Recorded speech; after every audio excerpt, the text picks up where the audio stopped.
go around it. That was very, very crucial from the upbringing, that one specific lesson that I learned. Second lesson I learned is you have to be really, really good at it, what you are doing.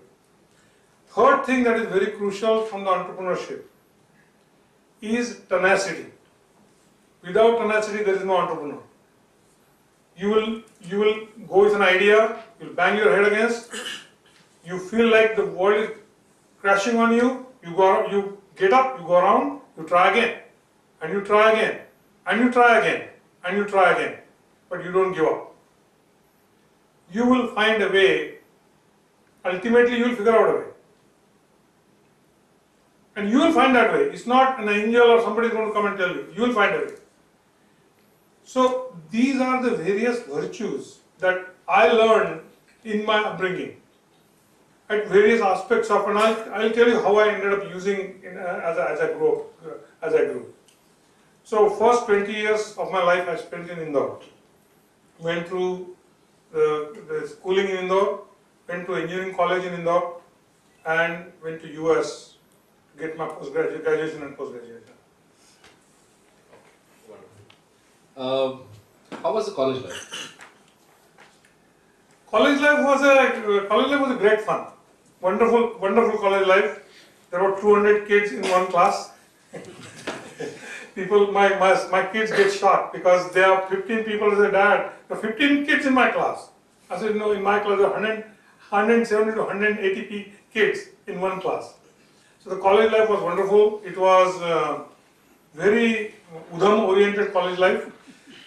One specific thing I want to share with you, which is very interesting. Let me go back to my high school days.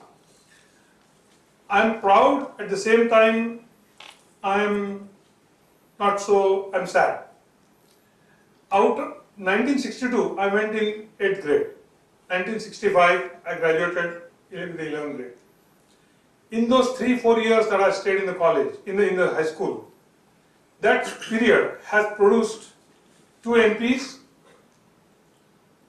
3 MLAs, and at least 2 to 3 corporators of dubious background.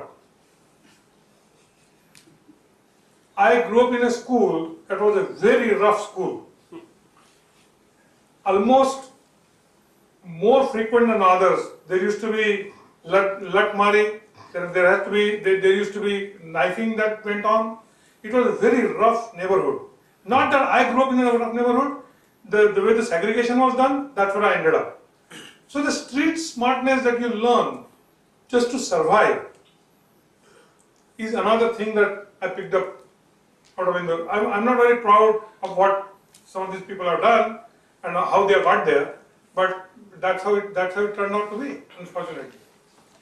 College life was a very beautiful college life, great professors, very dedicated. I mean, never were concerned about what they did for themselves, but they were always for us. There was a Professor Nyogi. Because of him and his encouragement, I ended up in US. I ended up going after my PhD program, and that's where I ended up. And he was a great mentor to me. He was a great guide, great counselor, for me. Small example I'll give you from the college how I learned. We in 1965 in Indore, Dr. Iyer, who came from US, started a computer programming course. Now, let me tell you one thing. Only computers that existed in India at the time were in Bombay and Delhi. IBM 360. You had to punch the cards and they would get the program. So 180 kids are learning computer programming, Fortran and Basic. Okay, Fortran and Fortran 4. It was Fortran 4. Okay. What Dr. Iyer did is he created a group of 3 kids each. So there are about 50 groups. He would give a program every week. And these 3 kids would solve it. He would mix up the papers and then he would say, okay, this question given to him, these questions are given to him. And then you kind of manually debugged it without any computer. So we had seen so many, because computer programming is like a language, computer programming is a language. You can learn the language, I can learn the language. The way I speak it, the way you speak it are different ways you speak. How articulate you are, how messy you are. You show me a computer program and I can tell you, you think like a spaghetti or you think very structured, in a structured manner. I can tell you that just by looking at the way you program. Your personality comes in it. Right? So you learn all the various aspects of programming. I go to US to start my PhD program. In the first month, and I'm not boasting myself, but in the first month, I could solve the problems much better than the people who were trained in US. And the reason was because I had seen all the techniques of programming that otherwise I would not have learned. So, part of the college life. And you were gold medalist from the university? Unfortunately, I was. So that was a great honor from the program. How was, I think digital was the first job, digital equipment. I think some of us remember and know the profoundness of that company. Some of the young crowd may probably see it in the history. Anything from DEC, and you spent a good amount of time on DEC, right? Good amount of time. So, as I was doing my PhD, I went for a summer work, and as I had finished my qualifying and I applied for my summer job, and happened to find a person that hired me as a summer student. And even before I finished my summer job, he was insisting that I just quit my PhD and come and join digital equipment. And my advisor decided to leave for UK, so I said, okay, fine, why not? For 1 year, I'll come and do that. And I joined digital equipment. Digital is not, they were not making digital watches. They're making computers. People get confused with the digital equipment and digital watches. It became the largest mini computer company in the world. I started in 1975 as a CPU designer, not CPU as a chip, but CPU as a system. And I was with the company for almost 18 years and grew up in the company managing as an individual contributor. Then they become supervisor, they become manager, they become senior manager, a director, and became very close to becoming a VP. And I left digital equipment in 1989.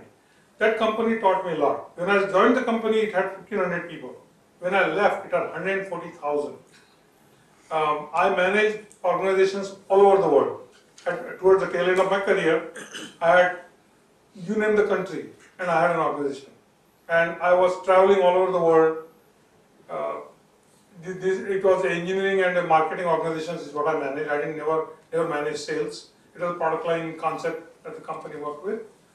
And the company was that corporate life was very good in the sense that today, as you see Google or you see Facebook as the most wanted companies, in my days, digital equipment was something that you felt, if I found a job at digital equipment, you're in 7th heaven. Company not only taught you the engineering aspects of how to do the project management, but most importantly, what company taught you is how to become a good manager and enhance your human qualities. How you conduct a one-on-one conversation with your subordinates. How do you conduct a meeting? How do you work in a multicultural environment? What is the male-female awareness aspects of things that you need to be aware of? What are the different aspects of leadership programs? And they would bring just like what you're doing, they would bring various leaders from different parts. Joe Paterno one time, football coach came one time. People from different parts of the world came and shared their experiences. How they created the team, what they did. Because here is one point I'll tell you right now. Those of you who inspire to develop very good quality product companies, I'll tell you one secret. Show me a good team and I'll show you a good product. Show me a good product and I'll show you a good team. There is never in your life you'll find out that you can build a good product without a good team. One individual will never bring the product. And I experienced that with DEC. In the beginning, I was involved with VAC 780, which was well-known equipment that really revolutionized mini computers. The team they lived together, they kind of fought together. They did everything.